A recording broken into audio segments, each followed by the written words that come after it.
So, wait, how much money do you think you spent at Waco over your career? When I was in sober living home and I got out of rehab. Were you sober before you went to jail? No, I remember. You big timed us. What? Yeah. I felt like it was a big time. No. I'm going to be honest with you. All right, ladies and gentlemen, welcome back. Elkhorn's about to walk in front of the camera. That's all right. Go ahead, Elkhorn. Dude, Elkhorn, you got in the pod, dude. That was his plan. Why'd you start calling him Elkhorn? Because you gave him the hilarious nickname of Elkhorn. Do you know what Elkhorn is? No. It's like coral. Coral what? It's like super sharp coral. Oh, really? Yeah. It's a type of reef? Yeah. How do you know that? Because I've cut my foot on it before. Oh. That's sick. That's even sicker. Now I'm going to call him Elkhorn for like a cool reason. Instead of just like some guy mispronounced your last name and start calling you Elkhorn. That's why I was calling him it. All right, ladies and gentlemen, welcome back to the Fully Nuking Podcast. Today we have the honor of hosting San Diego's finest, one of the most original guys in the game right now, my favorite YouTuber, Zeke. Yeah. Also known as Jacob Szekely. Zekely. What is it? Zekely, Szekely, depends. Okay. Both my grandparents pronounce it differently. Okay. Oh, wow. There you go. And we're joined by our beautiful, gracious co-host, Jay Verney. Yay, go me. Clap it up for that. Thank you. Thanks for coming out, Zeke. Hey, thanks for having me, dude. Dude, I'm stoked. I'm fired up. You surf pretty good, dude. Thanks, dude. For real. You surf pretty good, too. Nah, dude, let's not play this game. When you decide to, like, actually want to surf, you surf pretty good. What was your Gromhood like? What were you thinking? Were you trying to be pro or, like, what's up? Yeah, I wanted to be pro really badly. I just like was hooked with surfing at a super young age. Like it was like a natural high for me, and I loved it. And all the cool kids where I grew up, like all the older guys. Denny. Maybe he'll get on the couch, Jordan. I think he's going for it. Come on, Denny. Go, Denny, go. What's up, bro? Told you he likes me. Yeah, you can shut it, Jordan. Yeah, leave him in. Oh, he's out. Oh. Yeah. So. I mean, I never heard of you until, like, probably until the Stab article, to be honest. Or maybe just before that. No way. What, from the wave pool? No, from, like, you going to jail and stuff. Yeah. And, Wait, they did a whole article on it? Yeah. Yeah, I, like, went to the wave pool with my ankle bracelet on shortly after I got out of jail. And convinced my parole officer that I had to go there for work, and I wasn't missing school. And actually, the crazy thing about that trip that I never really told anybody about was it was before Waco had even opened. Yeah. Surfing Magazine flew out there to do a trip. One of my good friends, Jake Marshall, was going out there with Tori Meister, and I think like Barry Mamiya, Eli Hanneman, for those guys. And they flew out there with Surfing Magazine to like film a video there promoting the wave pool before it opened. And I heard that Jake told me that they were going with Surfing Magazine. I was like, no way, they're going to test the pool. And you showed up, blowed up? I just got a No, flight, you didn't. got a flight out there with my filmer. I rocked up to the pool solo, just me and my filmer. I was like, yeah, boys, let me get a couple waves. No dude. way. Swear to God, rocked And then, up. wait, what? And then you just showed up and did a bunch of crazy airs? No, they didn't let me surf. Oh. They didn't let me surf for the first 2 hours. They were running the air section like, hey, this section's kind of full. Yeah. I'm like, all right, I'll watch. I'll film you guys if you guys need a second angle. You're heavy. Did that, and then later that day they started running a different wave, and Shane Magnuson was like, get out there. Yeah, Shane's the man. And so I kind of like poached their session, landed 6 airs in a row, and then Shane was like baffled by me. He's like, bro, do you want to surf tomorrow morning? He's like, I'll give you a deal. Like, you can run That's sick. hour session in the morning. He hooked me up like $1,000, and I landed like probably 12 out of 15 airs in a row, and Shane was losing it. Went on to like hype me up pretty hard, and it was pretty sick. And then that's when I sent those clips to Stab and Mikey C, and those guys wanted to do an article on me surfing the wave pool and ankle bracelet. So, wait, how much money do you think you spent at Waco over your career? Tens of thousands of dollars. Oh my God. Well, how much would it have been without the discounts you've gotten? Hundreds of thousands of dollars. That's crazy. Pretty expensive. Yeah, all my Waco sessions are free, but that's why I've never hit the air section. I mean, I look at it as an investment. Like totally. What do you mean? It made your career. You invested in your career. 100%. You are the cow. The KOW, the king of wave pools. Let's go. And the nickname started out, I deemed you the king of Waco, but you're actually the king of wave pools because you flew to South Korea and just blew minds. First pro to ever surf the South Korea wave pool. So you are pro then? Yeah. Claiming it. Yeah. Okay. Claiming I'm pro in surf, not in skate. What? I'm in skate. Dude, one of the things that I do admire about you is like the fact that you still care about skateboarding and moto and snowboarding and like, because when I was 12, I was like, I wanted nothing more in life than to be a pro skater. I was good at surfing, but I wanted to be a skater. Same, dude. And then I was into BMX. We used to do dirt jumps in our backyard. Same. And all that stuff, and I cared equally about everything. But as I've gotten older, the only thing I care about now is surfing. Yeah. But I think there's something to be said about you still having that fire for all the other sports that could give you compound fractures. Bro, yeah, I love them all equally. And it's crazy because like when I was little, I did BMX, I did skate. Yeah. I did snowboard. I like rode motorcycles, drifted cars. Like my dad was like an off-road racer when I was really little. But more recently, I quit skating for like 6 or 7 years in my prime of surfing. And then more recently, living with all these pro skaters in San Diego has gotten me like so fired up to skate and like learn new tricks. And I wake up days like more stoked to go skate because you can go really fast on the skateboard and fly really high even when the waves aren't good. So like I need like good waves in order to like do the tricks or get the speed or the adrenaline rush that I get from surfing. But skating, it's like I can go hit the park down the street every single day and go do a big air and be like, get that same adrenaline rush, get that same fix. So that's kind of why I love skating and motocross and snowboarding. And yeah, I definitely like when my surf career is over, when I'm like, you know, like, I don't know, not as stoked on surfing and 10 years from now, yeah, I'm going to want to like pursue these other sports and other passions like just as hard as I have. So you're going to wait till you're older to... Yeah, I feel like that's kind of the opposite. Skateboarding is so much more gnarly. Yeah, not necessarily with skateboarding, but like moto? Moto and like off-roading, like driving He wants to do like gumball rally. Yeah. Oh, I could see that though. I want to do the Baja 1000 in a trophy truck. Yeah, I want to get into drifting cars. Dude, speaking of Waco, we went out drifting the one day. Did you go? The day before the event? No. What was that stuff called? We did like the cams or whatever they're called. Well, the Can-Ams in the dirt, and then we did like we were supposed to go like rally car driving, but it was too wet. But we ran into Bucky Lassick, dude. What? Bucky Lassick was there? And he drives rally cars. Yeah, that was his like Actually, thing. Bucky taught me how to drive stick. No I learned how to drive stick in high school. Crashed my brother's Jetta real bad. Never drove stick again until Bucky taught me how to drive stick in Texas. Kidding. I was pretty stoked about it. Dude, Bucky's a legend. He's so cool, dude. It's unbelievable. He's the man. Like someone that I watched on TV winning the X Games vert, and then he's just teaching me how to drive stick, and I just baffled. And like it was weird because like everyone else there was like, who? And I was like, dude, Bucky Lassick. Yeah, but how are they saying who? I knew who he was too. Yeah, I don't know. That was a big X game. I feel like our area though was like a funnel for that. Like because Bam was from here, like. We knew every pro skater, everything about pro skating because Bam was so prevalent in this area. Yeah.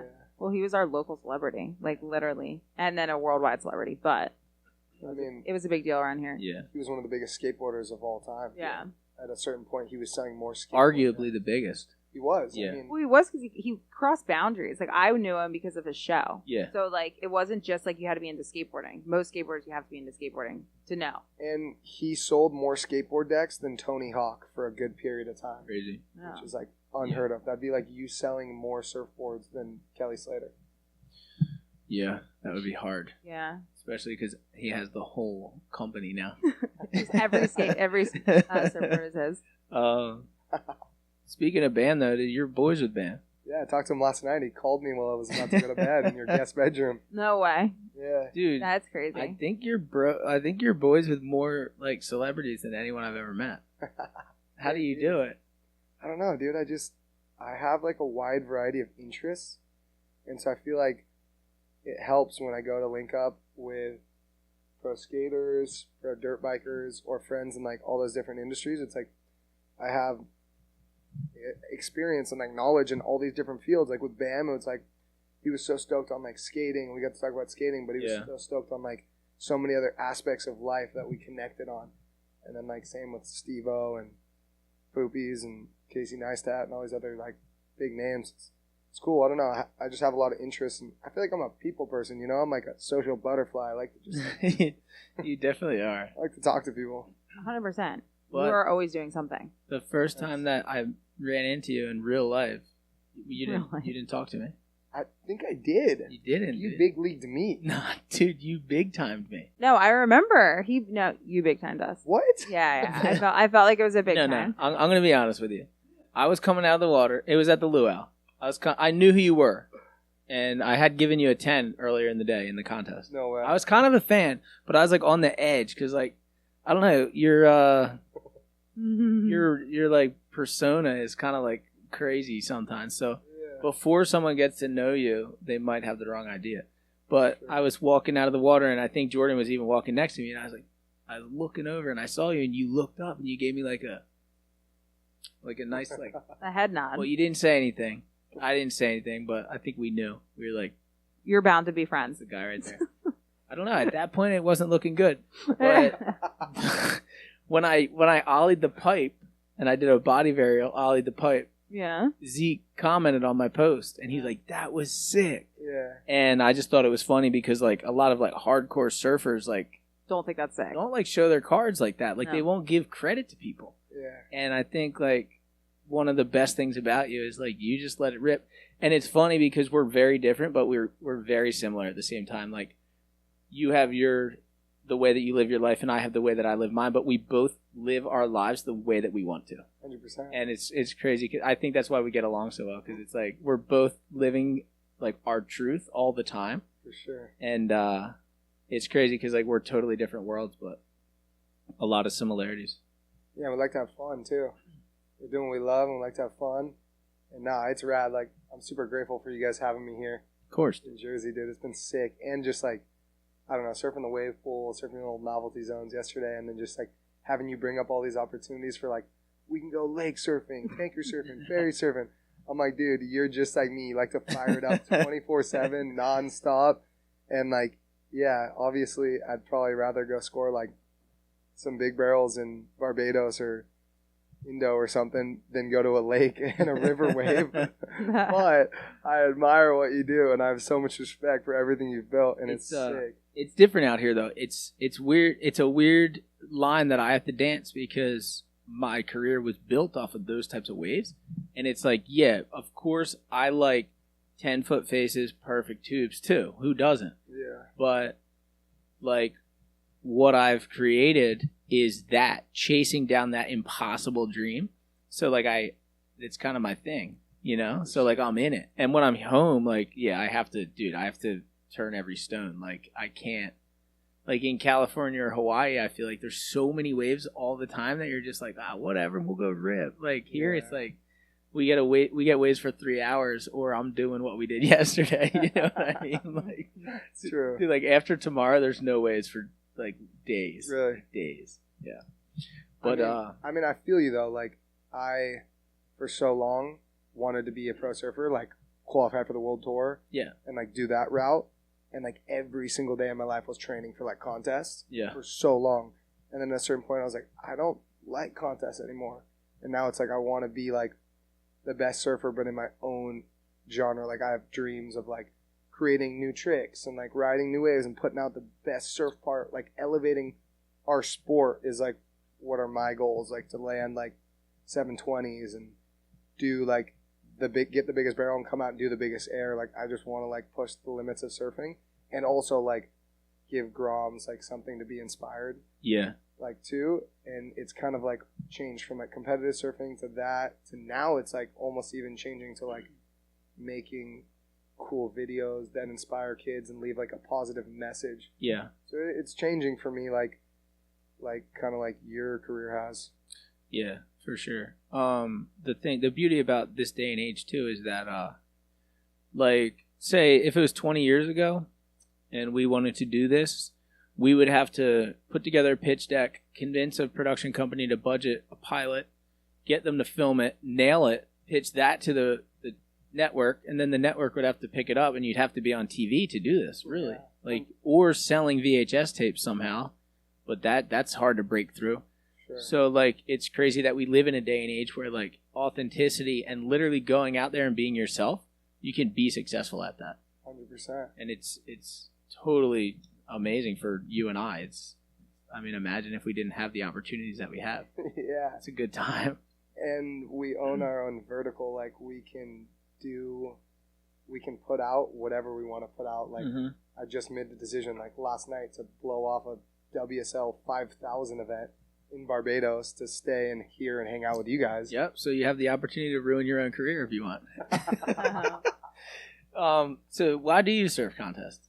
I surf contests because they're fun for me. I like that nervous feeling I get when I put on a jersey. I like to show off in front of crowds. Okay. Yep. And all my best friends go and do the QSs, so it's a good time. Going on the tour with all my favorite surfers from all around the world. I get to see all these rad kids from all around the world that I don't normally get to see in San Diego. Yeah. And there's good parties and just rad vibes. So one of the coolest things, I hate contests, but I do a couple of the board riders events, and I'll do whatever. But when I was younger, I fed off contests so hard. When I was 12 to 15 years old, dude, that's all I cared about. That's all I cared about. But I will say, a good experience for me, speaking of the crowds, was when I was in England, I surfed the wave pool, and it was crazy because the middle deck area filled up when I was surfing, and I would be doing stuff, and people would be cheering and stuff, and it felt like I was in an arena. Yeah. You know what I mean? Yeah. And it was wild too, because I'd be going out, and people would be oh, he's going out, you know what I mean? It's they would all know. It's a crazy experience. And you started cracking under pressure when all the eyes were on you. No, I was ripping. That's dude. I think you commented on the one I did the 3-banger combo. Yeah, you kind of had some crazy contest combos in that wave pool. Dude, I will say, wave pools make it hard for me because I'm so far outside of, ripping. My daily or monthly surfing does not. I don't rip. It's not what I do. But when I get in, a wave garden, the wave's so good that you kind of tap back into that, and you're oh, yeah, dude, this is, yeah, I don't know. It's easy for me to get psyched about novelties or, big barrels, but, that in-between is, not really my forte. That makes sense. That's a lot of your forte, though. It is. You're constantly ripping. Yeah, I'm just constantly getting that 2 to 4 foot, maybe 5 to 6 foot, mediocre to rippable surf, all the time from where I live and the trips that I go on. That's all I surf. I give you a lot of credit for being hyped on that. Thanks. It's a grind, dude. It is. Yeah. That's sick. So you're sober. I am, dude. Why? 5 years and a couple months clean and sober. That's awesome. Congrats, dude. That's amazing. Wait, so how old were you when you got sober? I was 21 years old, dude. Damn young. I was 23, so it's gnarly being young. Oh, just it's so crazy when you tell people you got sober at such a young age. They're wait, why? No one understands, but that's awesome. 21 is really cool. Yeah, it's a crazy thing to get sober young, because there's so many things that go against being sober young. Yeah. Yeah, no one, it's so difficult. It's actually, I think, way more difficult than say you have say you're in your 30s and you're okay, I'm done partying, I'll get sober. But it's at 21, that's the time to party, that's the time to have fun with your friends, and then you just Penny's working. You just can't anymore. And so you think getting sober means your life's over, you're not gonna have fun, shit's gonna be boring and lame, but I still have a blast, and all my friends that I hang out with still drink and party and do rad shit. I just don't need to anymore. Every time I drank, I got arrested, and at a certain point, jail was not fun anymore. Yeah. First couple times, jail was sick because I was yeah, I'm a badass. Dude, so many people. Kid. I never got arrested, but so many people go through that thinking it's badass to be arrested, and it's so. When you look back, you're that's so not cool to get in trouble. What are you doing? First time I went away, I was 17 for 3 months. And my friends made free Zeke shirts. Free Zeke bumper stickers. Yeah. You're thinking it was cool. I was I came back thinking I was the man. Everyone had free Zeke bumper stickers on their car, free Zeke shirts. Everyone was thought I was more badass than I was. Yeah. And it's it was this false depiction of masculinity that I grew up in Southern California, in San Diego, where real men drive big trucks, like get a lot of girls and pretend to be badass and not share their emotions. And Yeah. I learned quickly that that wasn't who I wanted to be and how I wanted to live. But it was definitely like a struggle, like in that time period and era of my life. What do you think was like a big deciding moment for you? You know, there was a couple. I think I got into a lot of trouble and I never took accountability for my actions.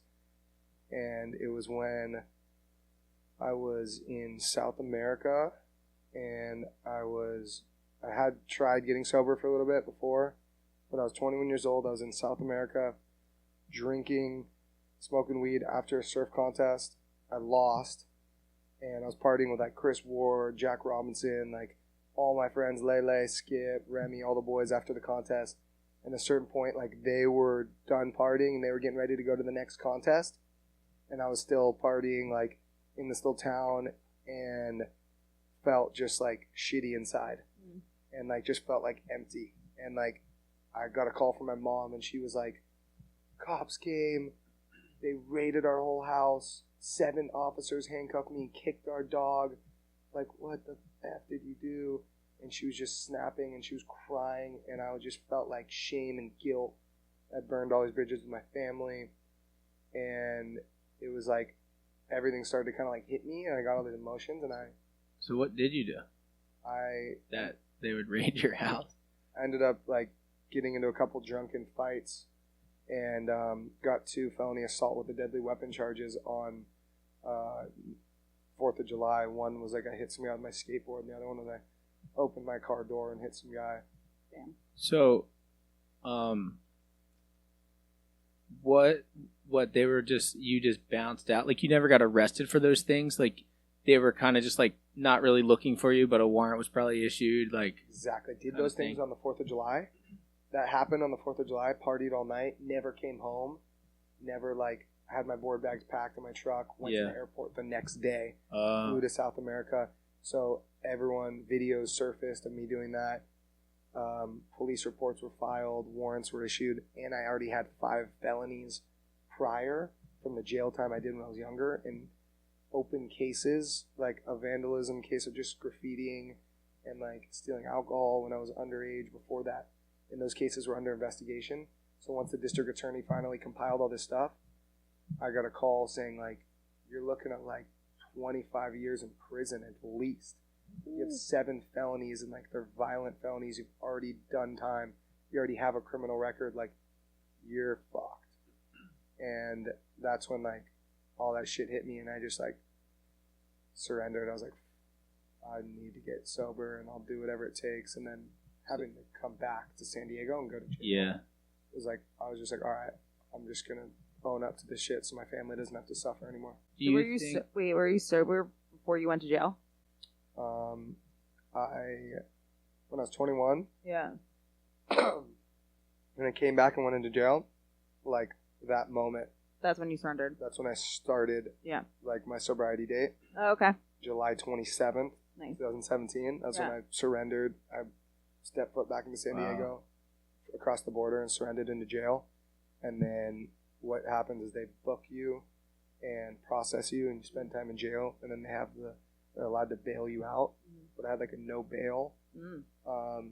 So my attorneys I kind of had to wait in jail for a couple weeks, and then my attorneys on the first court case were like, hey, instead of giving him bail to go roam free, because I know you guys don't want him to roam free while he's waiting trial, because I was just a punk kid and a criminal, they said you should allow him bail on house arrest, which is like CPAC, they call it, where they can track your location and breathalyze you and put me in an inpatient rehab facility, because obviously they said like he's alcoholic, has addiction problems, like anger management. So did all this stuff, do you think every bad thing that happened to you happened while you were drinking?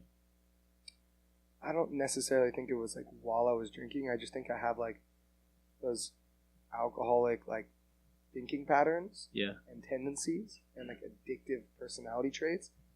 And growing up, like nobody ever taught me how to use my emotions or how to even like talk about my emotions. So growing up without a dad, my dad died when I was 6 years old, and my mom was never there for me. My mom drinks a lot and was just never really there for me.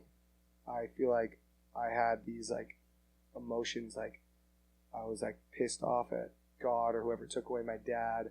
I was like had no love from like family figures and just like getting picked on in school and all these things, and this emotion just built up and then let out in like anger and rage. Yeah.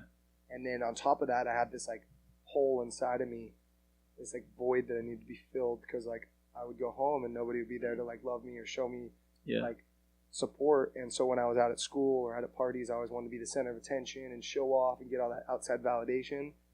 And that just like led me to do like stupid things and like build stupid behavioral traits and like character defects that like most kids' parents tell them, hey, don't act like that, hit you over the head and be like, no, here's manners, learn this, do that. And the only person that like my uncle and my other side of the family really did that for me in like my teenage years.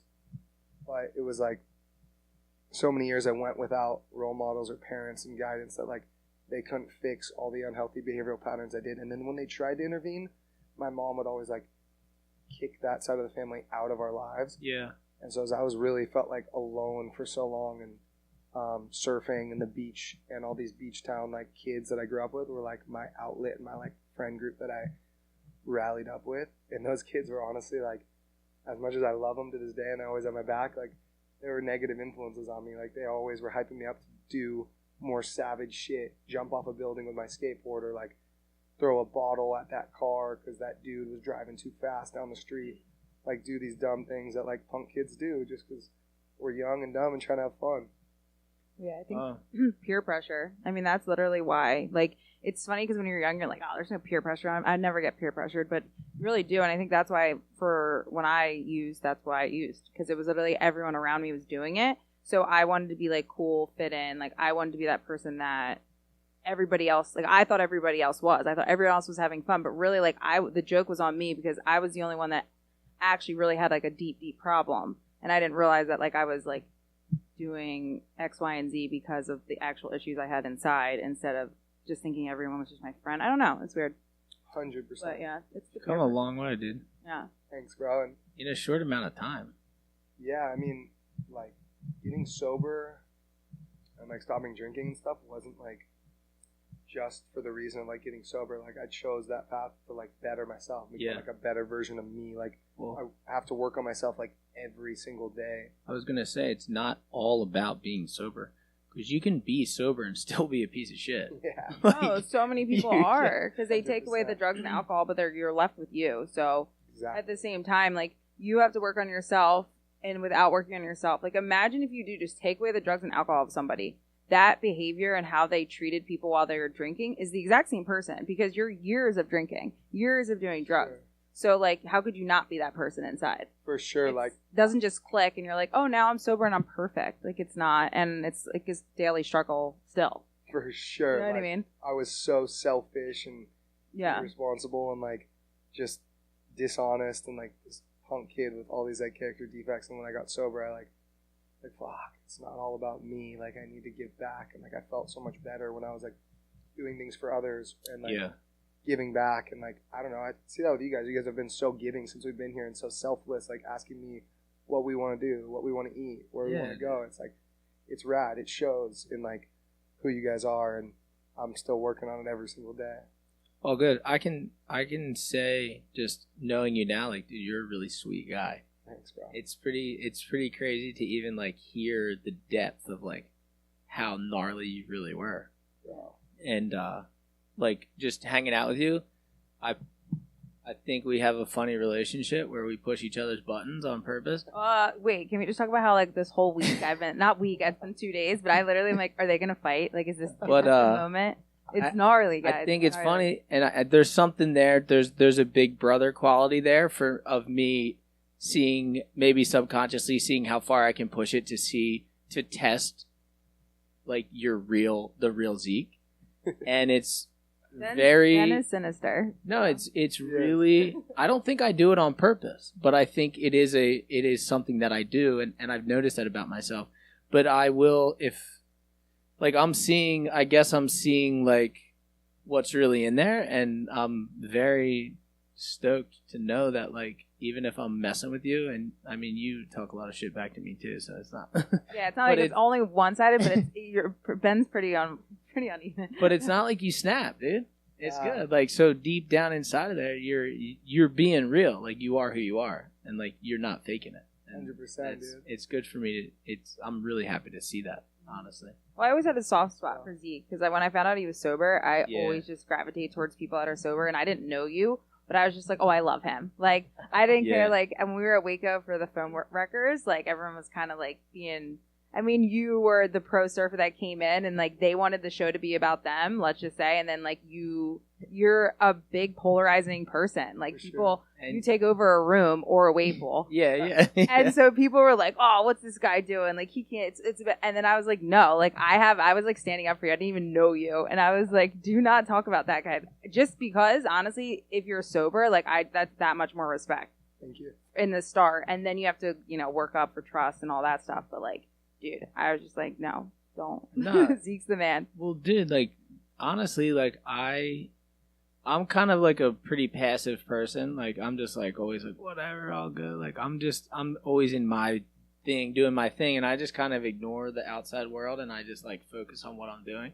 But I feel like you are, like, I actually admire the quality of you put yourself out there so hard and heavily. Like, you're just ready for it all. Sure. Like, it's sick, dude. It's awesome. I mean, yeah, I like love what I do, and I like have been through so much that I'm just like proud of myself, because that little kid inside of me that wanted me to be a pro surfer and travel the world with like my heroes, like to go on these surf trips and like compete in these like stab events with like my heroes.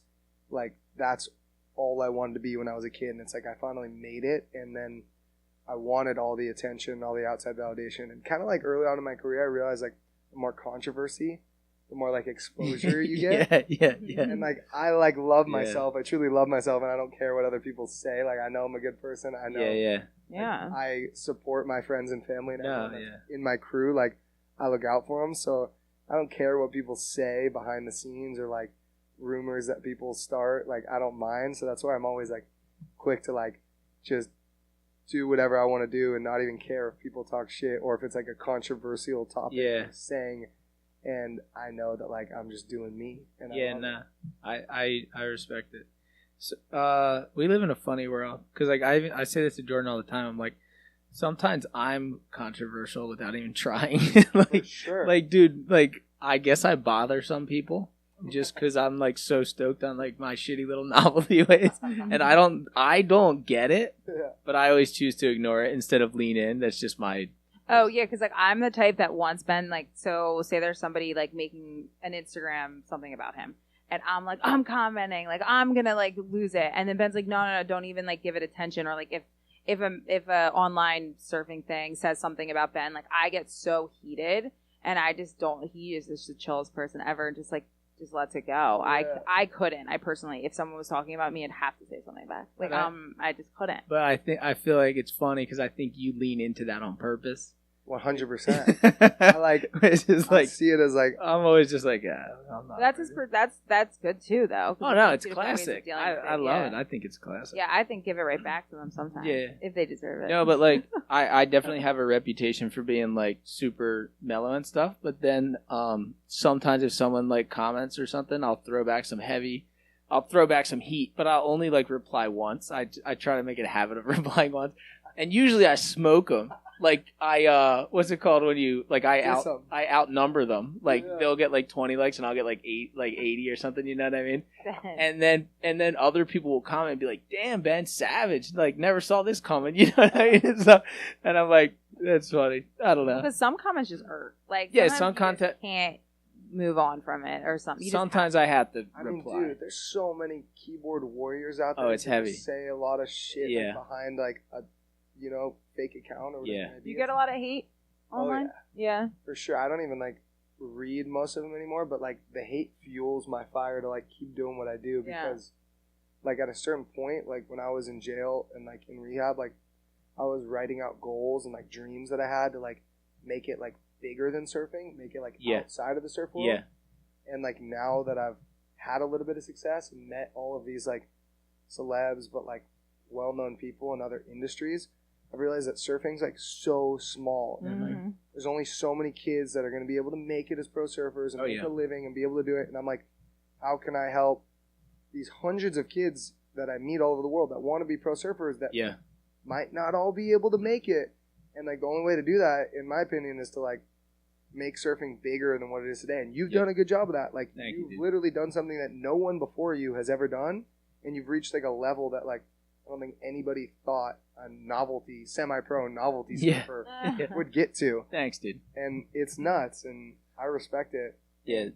I mean, dude, like I always say that the most important part about surfing for me is the mental and spiritual, like how good it can be for people's mental. For sure. Like, and I'm out there, I feel like I'm flying the flag for the weekend warrior, or just the guy who just actually needs to go surfing, or he's going to have a nervous breakdown, that kind of thing. Yeah. And like, dude, that's my thing. That's my people. That's why I always say like, I'm not a surfer, you know, like, cause I'm not, I mean, I'm a fan. Like I follow the WSL. I obviously watch everyone's vlogs. Like I know what good surfing is. I can tell, but like, yeah, I'm focused. Like you're saying, I'm focused outside of what we already have. Because I think what we already have is great, but there is a limit to the growth of what it can be. And that's what I think with surfing. I say this all the time. We've talked about this on the podcast. I do not understand the marketing that goes behind surfing. Because surfing like wants to stay in this like tight-knit community where like, why wouldn't you make it so that people that have no idea, never even been to the ocean, want to watch surfing? Because there's no drama behind the scenes. There's no like, we watched Make or Break. Didn't even compare to golf. The golf show on Netflix was 10 times better, and it's golf. And it's like the most boring sport ever, but the way they made it and the drama and like the actual feuds between people really like build a story, and that's why people continue to watch, where like surfing, no one even joins, no one's continuing to watch, except the people that love it. And that's why I want to try and like help get surfing to the biggest place we can get it to, because like I grew up with so many people that were so talented and loved surfing so much, and I love surfing so much. I want like all my friends, all these kids that I meet, to be able to do it for a living, and do it as long as they can without having to go and work manual labor or go do these lame jobs. And like my best friend Skip has to go work like manual labor jobs for 6 or 7 months out of the year to get enough money to go travel and surf. And Skip was a national champion in the NSSA ranks, won a WSL QS 3000. My boy Jake Halstead got second place in the ISA World Games. That's crazy. Won multiple national championships, and now they aren't getting paid from any surf sponsor. Or it's like not even sponsors. It's like, why isn't there an industry? And there isn't like a surf industry. So if you're a pro, I'm just going to go back to golf. Like if you're a pro golfer but don't make it on tour, there's still so many like jobs for you in the industry. I just feel like with surfing, it's like you're cut off. There's like 5 jobs. True. And it's like you work for the WSL and you have there's a handful of people that work for them, and then the surf companies, what do they have now? 10 employees? Like, it's really crazy. And a lot of cuts. I wanted to bring Skip up because I'm a huge Skip fan. Man. Never met him, but I've been following him for a while. I've known about him before I knew about you, actually. No way. But I said this to you the other day. I think Skip is the best surfer, the most underrated surfer, maybe in history. Yeah. I agree with you. Absolutely surfs world class. And yeah, it's crazy that there's not enough money out there. I mean, in the surf industry. No money. Yeah, and it's a bummer because those are just 2 examples of a tiny little community I grew up in San Diego. Like, I know so many others like in San Diego. Like my buddy Nick Marshall, who I just spent like a month with in Hawaii. He just landed like a 720 at Pipe right before the Pipe contest. Yeah. The clip went super viral and Stab and stuff. He's unsponsored, doesn't have a sticker on his board. He's Jake Marshall's little brother who's on the world tour. Yeah. And Nick hasn't had a sponsor or a sticker on his board in years. And he's the 3rd person in the world to ever land a frontside double spin rotation. And he rips so hard and barrels, turns, airs, everything. It's like, and he, loves surfing too. But like, there's just no money in surfing. I think that's why we need to accept wave pools, river waves, every type, because there could potentially be a wave pool tour. And the fact that it's an arena and there can be concession stands and this and that and alcohol sales could make it a bigger sport than surfing on the beach, just because people, like, if you've ever been to a basketball game, about 20% of the experience is about the actual basketball. Yeah. There's people doing flips, there's confetti, there's fireworks, there's this, there's that. Skip always tells me, he's like, it's not about the wave pool. It's about what's around the wave pool. 100%. He's like, the experience. And that's so true. That's literally what I say, yeah. And I think surfing, we're almost going through a revolution with what we're doing and all the people that picked up a camera and started to vlog. And we're reinventing the industry. Yeah. And I'm super honored to be a part of it, because skateboarding went through this and it became skater-owned. Yeah. The industry itself became skater-owned. And the problem is, when we were kids, like, I surfed for Billabong when I was 14 years old. I had a $2,000 a year contract. No way. Get $500 every 3 months, and that was like my sponsorship. And then I got older and older, and I started seeing what was going on, because like when I was like 17, I think my contract was up to like $4,000 a year. And wow. And well, I'm saying what happened was they were like, okay, yeah, we can pay these kids nothing, and they want to be pro surfers so bad, we can pay them very small. And then like 5 years after that, they're like, we can pay these guys less. They want to be pro surfers so bad. And then now they're like, we don't have to pay these guys at all. They want to be pro surfers. Send them clothes. They'll do it. They'll do anything to be pro surfers. They'll work as hard. They'll make our brand huge so that we can sell it for $200 million without us ever giving them a nickel. But where did that go wrong? Because that's not literally in any other sport. No, because in other sports like golf, they freaking... They all get the big payout. Yeah. Surfing's one of the only sports that nobody ever gets the big payout unless you're top 5 in the world. Yeah. Yeah, it's crazy, dude. Doesn't make any sense. But, I mean, but then... I agree with what you said, though, about the wave pools. People sometimes talk shit about wave pools, and I personally think it's like skateboarding. Like, I hang out with all these core-ass skateboarders who go and skate in the streets. They're in the streets, they're riding rails, they're skating down, jumping down stairs, they're skating urban spots, and then they go to the skate park and they practice their tricks. There's also a park. There's a park. A man-made park, a wooden man-made vert ramp. They go and practice their tricks. Yep. They hone their skills. They train at that park, and then they implement the skills they practice at the park in the streets. Yep. And for me, it's like that's what wave pools have been for me. Yep. I've been able to go to this wave pool, try the same air over and over again on a wave that's super similar. Where in the ocean, it's like I would have never gone anywhere close to landing a Superman finger flip in the ocean if I didn't get those 500 reps in a wave pool. You would have gotten 5 sections in probably your life that you could maybe have done it on. And every one of those sections would have been different. Yeah. The wind would have been different. The wave would have been different. Power, it would have been different. Like, everything would have been different. The variables are too different in the ocean. So why in snowboarding is it okay for all the tricks to be stomped on a man-made course? Because in snowboarding, you could go to your park and hone, but you don't have to take it to the backcountry for it to count. It's true. You know what I mean? That's true. Kind of interesting. And I agree. I think it's super interesting, and I also think, like, I just love the aspects of wave pools so much because I've gotten to go to these wave pools. Well, you're the cow, dude. Thanks, bro. But, like, I've gotten to go to these wave pools with my best friends and trade off with, like, my heroes, like trading off catching waves with Josh Kerr and Sierra Kerr and Sorge, Alex Sargente, my roommate, pro skater, and Grayson Fletcher, another pro skater, and do back-to-back airs where Sorge and Grayson have never even, like, done proper airs like that. And Sorge did a backside full rotation. Grayson did a frontside alley-oop full rotation. Josh Kerr was doing the craziest airs ever. Sierra was doing the craziest airs ever. And we were pushing each other like, yeah, Sorge. Yeah, Zeke. Yeah, Kersey, stomp it. Get this one. And then for the Superman finger flip, they gave me, like, 20 more tries. Like, Zeke, you got this. And I wasn't anywhere near close to it. I broke 3 boards. Yeah. I know my fins, broke out my fins.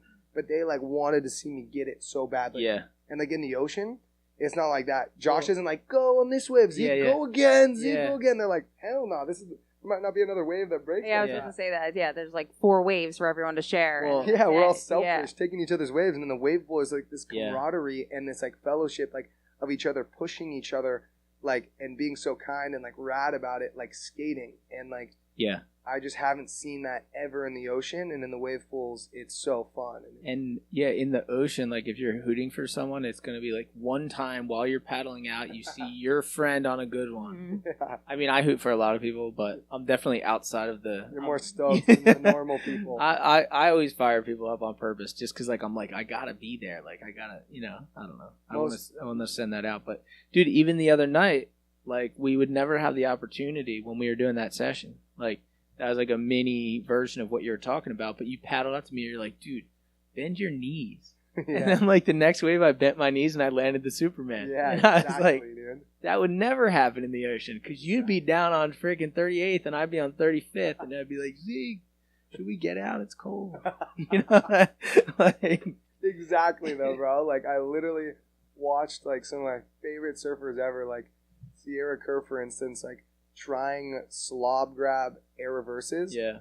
And like having never done one in her life, go in and like watch the clip and then have Josh be like, sweetie, bend your knees a little more, bring the board closer to your feet, grab a little later in the rotation, and then boom, 6 waves later, she stomps it. That's sick. Slob grab air reverse, and I'm like, what? Are you kidding me? Like the progression of surfing Sick. is going through the roof. Yeah. Because of wave pools, and I love that. Like I want surfing to like go through the roof. I want people to be doing flip tricks. Well, we've never had that.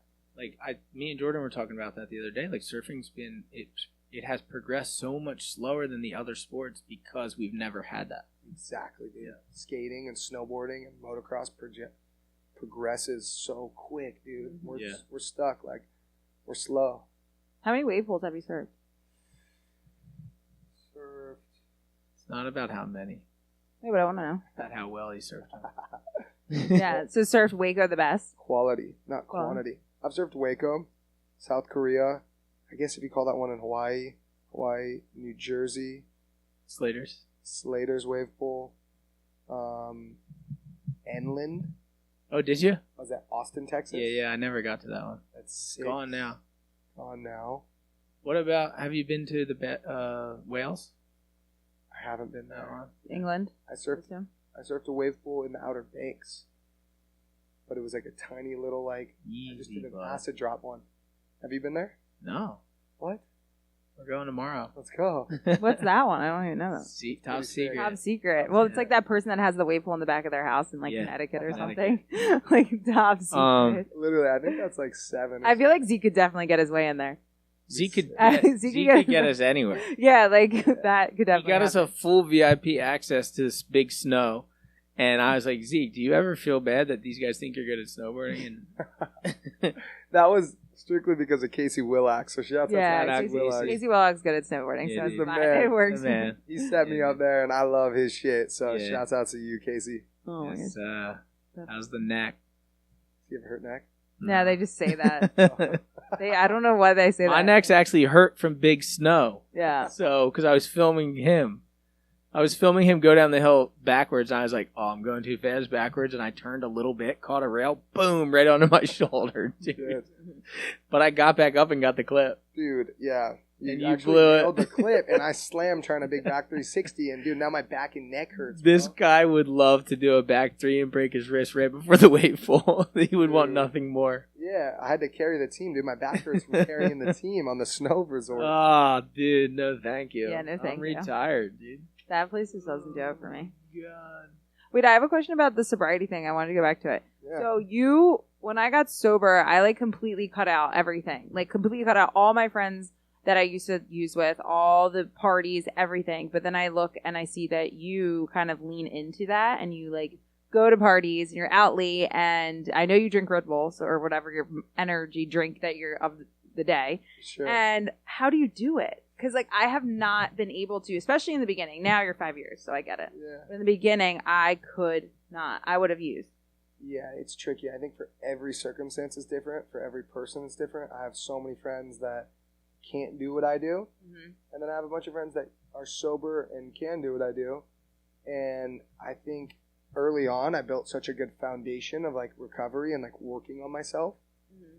To where it's, like, when I was in sober living home and I got out of rehab, and I had an ankle bracelet on, I was like doing so much work on myself to where it's like I like finally learned how to like love myself, and like did a lot of meditation and prayer and like a lot of like like step works and like a 12-step program with men that like helped guide me. Yeah. Like these amazing mentors came into my life that like helped guide me.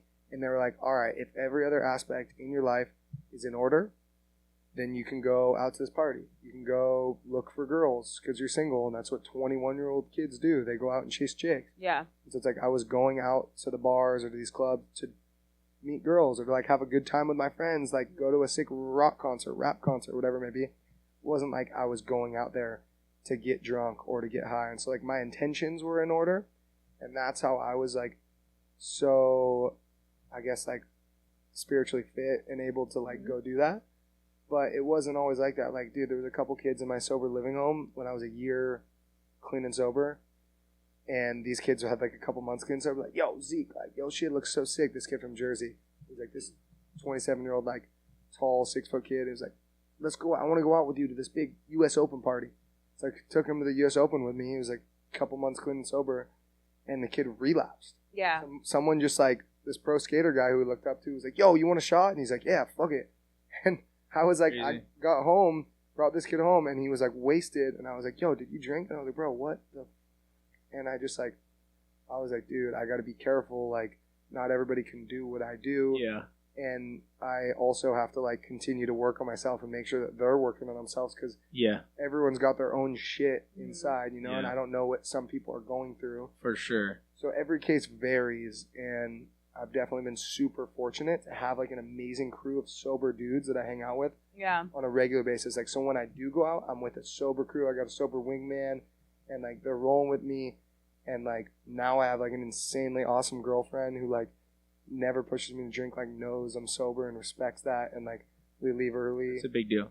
And like it's rad. And I was never able to hold a relationship, like a good, healthy relationship until like more recently because I did a lot of work on myself. Yeah. And thankfully for me, when I see your stories of you out, I'm just like looking at them like, oh my God, I'm so happy I'm in bed right now. yeah. But see, I always struggled with that because I have Jordan gets FOMO. I get FOMO still. Yeah. And I'm, you know, literally, I will celebrate 10 years in freaking May. Hell That's yeah. 10 years of being sober and I still get FOMO. Yeah, but I'm like, there's always been a part of me that I just never been able to kick of the being normal. Yeah.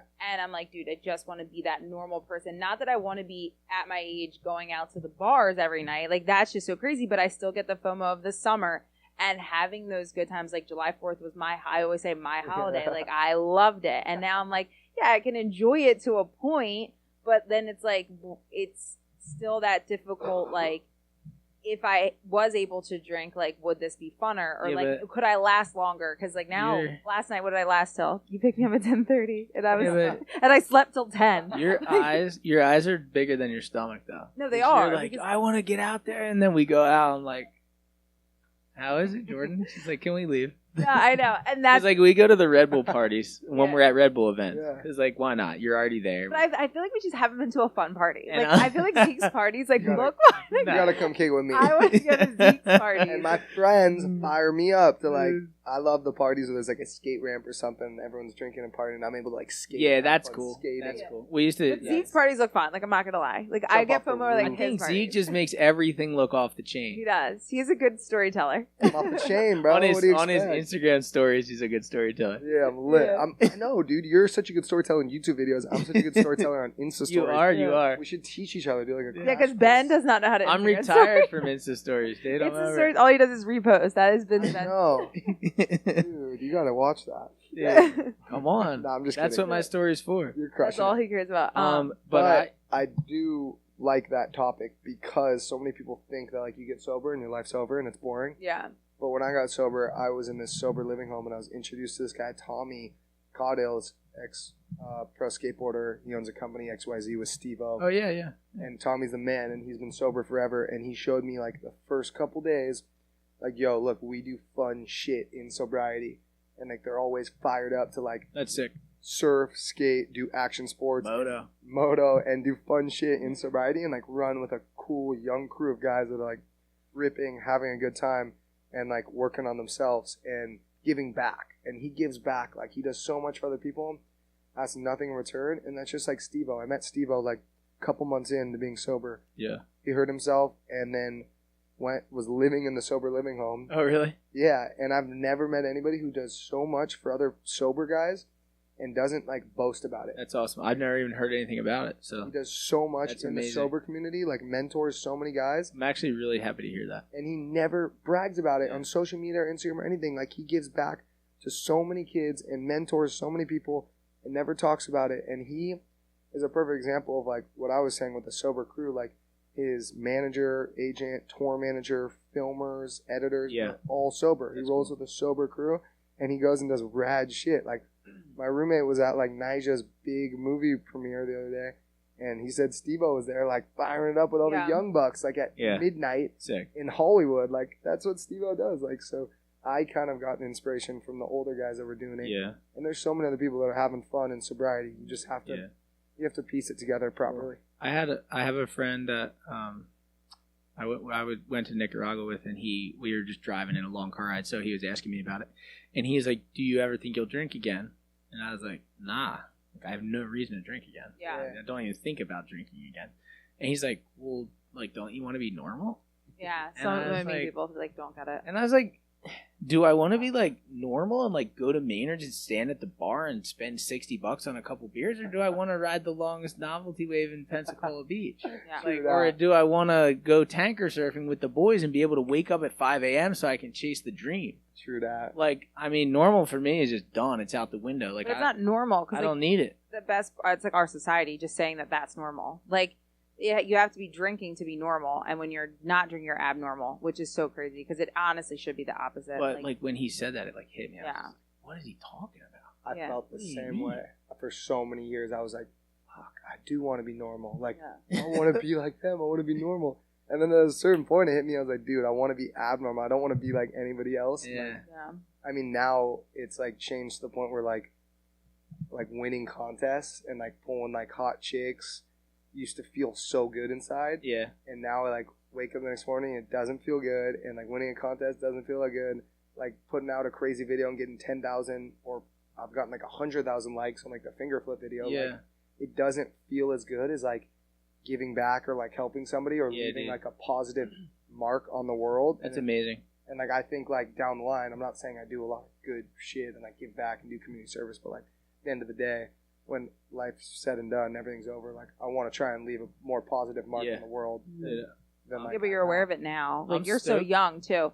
Like, so many people like don't even have that in there. Like, maybe when they're 50, they'll be like, "Oh, I should probably do something for somebody. I have the time now." But like, if you're thinking about that now at 27, for sure, like, dude, it's like you can conquer so much. I'm happy to hear that coming out of your mouth, because that is kind of the secret to success. 100%. Is because all the social media and what we do is fun and it's great, but you need to be still working for your soul and your heart and what you truly believe in, because the views, the likes, the fame, the whatever, the fortune comes and goes, really.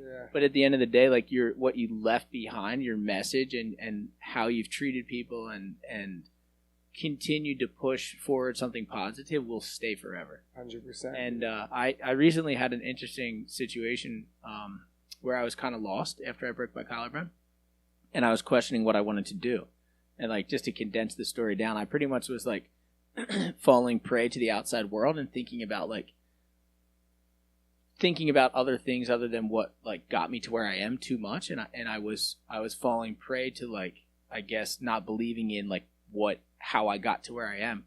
And the minute that I started to just block it all out and just tunnel vision back to the old Ben Gravy, I got all these huge videos and blow-ups and all this stuff going on, and I was just like, this is so weird how that works. Like, the universe communicates with you without letting you know that it's communicating with you, but if you listen to the signs, you'll continue to get to where you need to be. Because like, when I was worried after the collarbone, I was worried about my career. I was too worried about it. And then when I went back to not being worried about it and just doing what I do, everything started working. And it's like, dude, that's crazy you say that, because I literally felt like the same way in like October or like September. I was working on this like project for opening a sober living home and a rehab with my boy Griff in San Diego. Yeah. And I was like, you know what? I'm going to put out like this YouTube stuff, too much work. I'm editing all my videos. It's so time consuming. Like, it's a lot more work than people get, and I'm not getting that many views. I was like, I'm going to quit the like daily vlog or weekly vlogging, and I like called Jamie, talked to you, and Told you not to. yeah, I think Jamie was like, yeah, it is a lot of work or something. Jamie was like, yeah, I quit. No. But one less down. Yeah. I think he said to put out a video like I quit or something and work on more movies, which was sick because we talked about like making surf movies. Like, yeah. Trips to go on surf Yeah. movies. Yeah, And that's cool though. Too. That is something that Jamie and I can like relate on. But then a couple big swells came to California and I started getting views like in the hundreds of thousands range. Yeah. And I started running into people at home when I was home. They're like, bro, your videos inspire me. Like, Yeah. your YouTube videos fire me up to go out and surf and skate. And like, your videos are the reason why I started skating again. All this stuff. And I'm like, dude, what? Like, that's cool. I'm leaving a positive impact. Like, if just one person through one video in like 1 week at a time, like, then I'm stoked. Exactly. And then, you know, at a certain point, like, that's like doing more good. Oh, yeah. Than if I were to just be posting on Instagram and not making YouTube videos and chasing the competitive QS scene.